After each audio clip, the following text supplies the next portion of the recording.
Assalamualaikum warahmatullahi wabarakatuh. Pada kesempatan ini saya mencoba untuk mereaksi sebuah video yang berjudul tentang yang temanya kurang lebih tentang Nusantara. Eh, ini sangat menarik disebabkan karena Nusantara adalah sebuah terminologi yang digunakan oleh Indonesia untuk mengidentifikasi diri negara Indonesia itu sendiri. Namun satu sisi terminologi Nusantara juga digunakan beberapa negara seperti Malaysia, yang mana arti dan makna dari Nusantara itu terkadang berbeda menurut pemahaman dari baik oleh masyarakat Malaysia sendiri ataupun negara secara resmi tentang Nusantara itu.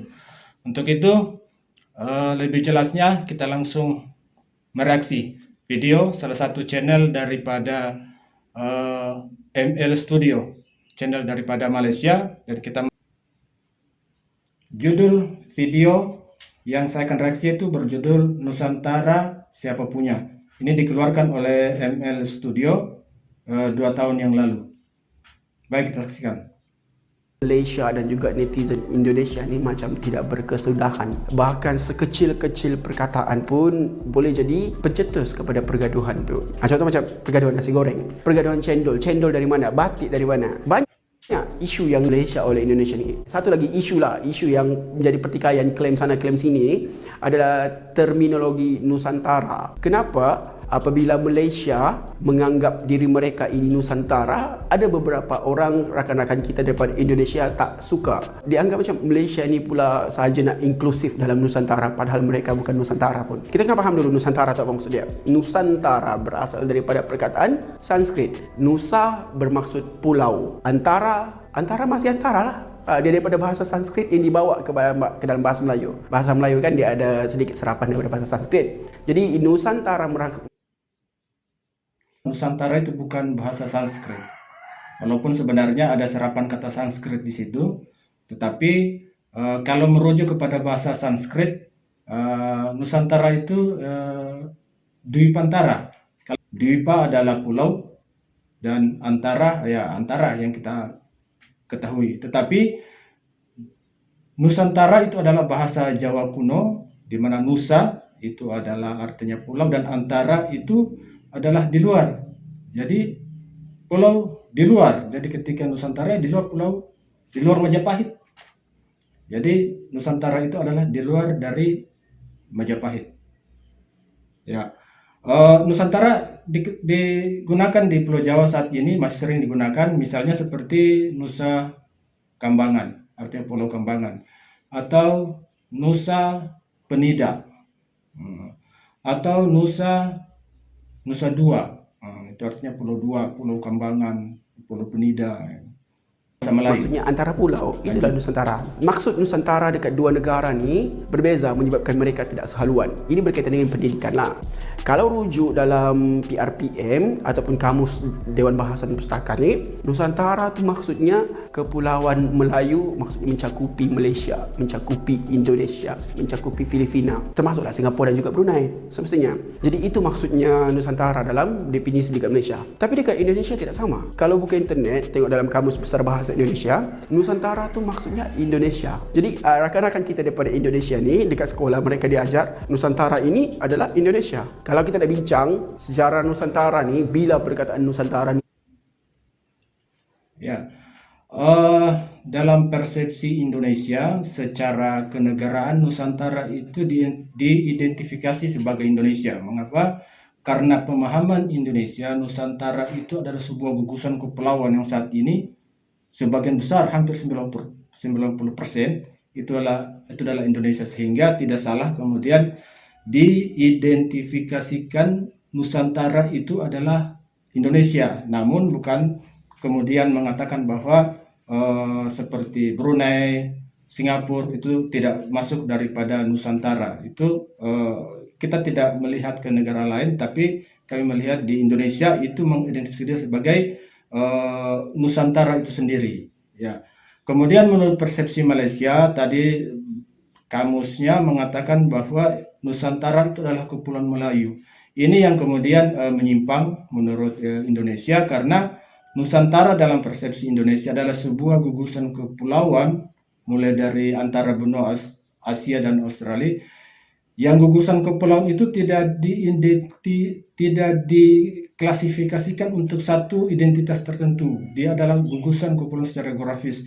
Nusantara tiada hubungannya dengan suku, Nusantara tiada hubungannya dengan agama, Nusantara tiada hubungan dengan ras, karena Nusantara itu gugusan kepulauan multi etnis, multi suku, multi ras, multi agama, dan tidak bisa diidentifikasi pada satu golongan tertentu. Ini yang kemudian menurut kami definisi Malaysia sedikit menyimpang dari pemahaman yang dipahami oleh Indonesia. Wujud dalam lipatan sejarah. Lanjut. Ada kisah dia. Mula muncul perkataan Nusantara dalam rekod sejarah pada tahun 1334.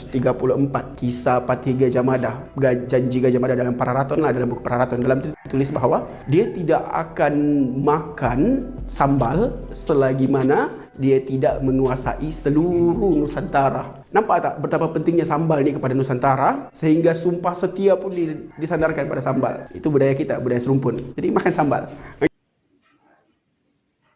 Ya, sedikit koreksi juga bahwa untuk mengartikan Nusantara dalam Sumpah Palapa itu situ bahasa Jawa. Lucu mendengar tentang sambal, bahwa dia tidak akan makan sambal kalau tidak menangkap Nusantara. Jadi Amuk Tipalapa itu menurut pemahaman Indonesia bahwa Amuk Tipalapa itu dia berhenti untuk makan rempah. Secara harfiah diartikan bahwa Amuk Tipalapa itu tidak akan bersenang-senang, tidak akan beristirahat kalau Gajah Mada belum menaklukkan Nusantara. Jadi sumpahnya itu bukan makan sambal. Makan sambal mungkin secara kasarnya diartikan seperti itu, tapi mengandung makna yang lebih luas. Saya pikir itu pembetulan terhadap makna isi arti daripada Sumpah Palapa itu sendiri. Okay. Tapi selepas itu, senyap dalam dokumen-dokumen sejarah tak dijumpa pun terma Nusantara sehinggalah awal abad ke-20 ketika era nasionalisme dah. Dan Nusantara, ya, Nusantara memang mulai digunakan ketika perjuangan kemerdekaan, terutama pada saat pembentukan negara. Itu mulai digunakan. Itu digunakan di kedua-dua Malaysia dan juga Indonesia untuk menentang penjajah. Indonesia dia gunakan istilah Nusantara untuk menentang Belanda. Malaysia pun gunakan Nusantara untuk menentang British. Antara tokoh dia lah. Kalau kita dah sebut tokoh, macam dekat sini kita ada Ibrahim Haji Yaakob. Dia gagaskan semangat Nusantara untuk menyatu padukan semua Melayu, bukan setakat dekat kawasan. Ya, Ibrahim Yaakob ini saya juga pernah baca sejarahnya. Dia memang berkomplotan dengan Soekarno untuk menyatukan Indonesia Malaysia, karena pemahaman bahwa kita adalah serumpun, ya. Nah, kalau dekat Indonesia pula, kalau kita tengok dalam lipatan sejarah Indonesia pada tahun 1945 selepas Indonesia merdeka, Ki Hajar Dewantara dia kemukakan kepada Soekarno untuk menggunakan istilah Nusantara sebagai nama negara Indonesia. Tapi Soekarno tolak. Sebab dia berkaitan pula dengan pendapat sejarawan barat. Dia katakan Nusantara tidak sesuai merujuk kepada Indonesia sahaja, sebab dia lebih difokuskan kepada kawasan-kawasan pulau di bahagian Hindia Belanda. Jadi Nusantara pada hari ini sebenarnya apa maksudnya? Kalau kita lihat sebenarnya Nusantara, terminologi Nusantara selepas dua-dua negara ini dah merdeka, dia dah berubah maknanya. Bukan hanya merujuk kepada politik dah. Dalam ASEAN pada tahun 2005,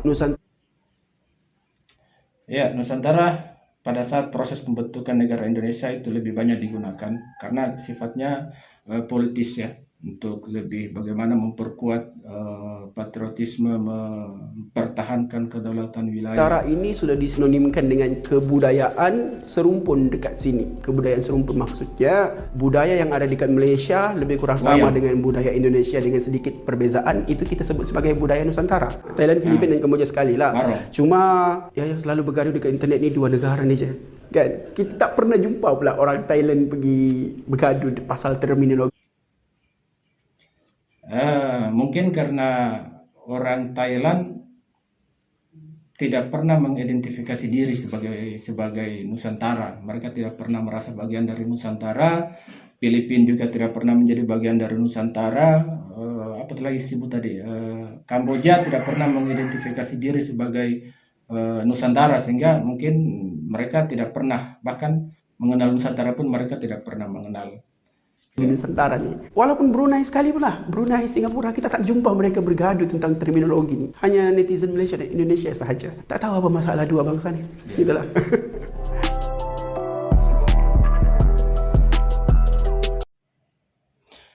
Ya, demikian tadi video yang sudah kita tonton bersama. Pada intinya bahwa Nusantara itu digunakan di Indonesia, juga digunakan di Malaysia dengan persepsi yang berbeda-beda antara Indonesia dan Malaysia, tergantung untuk kepentingan kenegaraan masing-masing. Bahwa di Indonesia penggunaan terminologi Nusantara itu lebih kepada memaknai Nusantara sebagai gugusan kepulauan yang tidak teridentifikasi pada satu golongan, pada satu etnis, pada satu identitas, di mana ketika Indonesia terbentuk, pulau-pulau bekas jajahan Belanda itu mulai dari Aceh sampai ke Papua itu disatukan dengan semangat kenusantaraan sebagaimana yang telah dicetuskan oleh Majapahit di abad 14. Jadi untuk memperkuat kesatuan pulau-pulau itu kemudian digunakan terminologi Nusantara, bahwa Nusantara pernah wujud di zaman kerajaan Majapahit dan sekarang Indonesia terbentuk dan menyatukan semua pulau-pulau mulai dari Sabang sampai Merauke. Pada saat kemerdekaan itu penyatuan Nusantara bukan cuma hanya di Indonesia saja, tetapi penyatuan Nusantara ini termasuk di Malaysia sendiri, Semenanjung. Jadi pada saat itu beberapa tokoh-tokoh nasional Indonesia maupun Malaysia itu mencoba menyatukan Nusantara Indonesia Malaysia dengan memasukkan Semenanjung dalam wilayah Indonesia, namun tujuan itu tidak tercapai. Kalau Malaysia sebagaimana dijelaskan tadi bahwa Nusantara itu adalah kepulauan Melayu. Jadi tujuannya Nusantara itu kepulauan, sedangkan Malaysia sendiri bukan negara kepulauan. Jadi yang disatukan apanya? Jadi yang disatukan menurut pemahaman saya dari video itu bahwa yang disatukan adalah orang-orangnya. Karena kita tahu sendiri bahwa di Semenanjung selain orang Melayu asal yang ada di Semenanjung, itu hampir lebih 60% masyarakat yang disebut Melayu sekarang di Semenanjung itu adalah pendatang asal Indonesia. Karena mereka masih mengidentifikasi diri suku-suku mereka, asal mereka, leluhur mereka. Misalnya seperti di Semenanjung ada Jawa, ada Bugis, ada Minang, ada Banjar. Itu semua adalah pendatang. Ada orang Aceh, ada orang Kerinci, ada orang Minang, ada orang Melayu pesisir timur Sumatera, ada orang Melayu di Palembang. Itu semua mereka masih menyebut diri tanah asal mereka ada di Kepulauan Indonesia. Tanah Jawa tidak ada di Semenanjung tapi ada di Indonesia. Tanah Bugis tidak ada di Semenanjung tapi ada di Sulawesi. Begitupun juga tanah Aceh, tanah Ranah Minang, dan suku-suku lain, tanah Madura, semua berada di Indonesia. Sehingga kemudian untuk menyatukan manusia yang bermigrasi dari Nusantara ini, dari Kepulauan Indonesia ini, kemudian disatukan dalam satu identitas yaitu Melayu. Ini juga secara politik memperkuat posisi daripada masyarakat pribumi yang ada di Semenanjung atau masyarakat Melayu di Semenanjung, karena kita ketahui sendiri bahwa di Semenanjung itu sangat banyak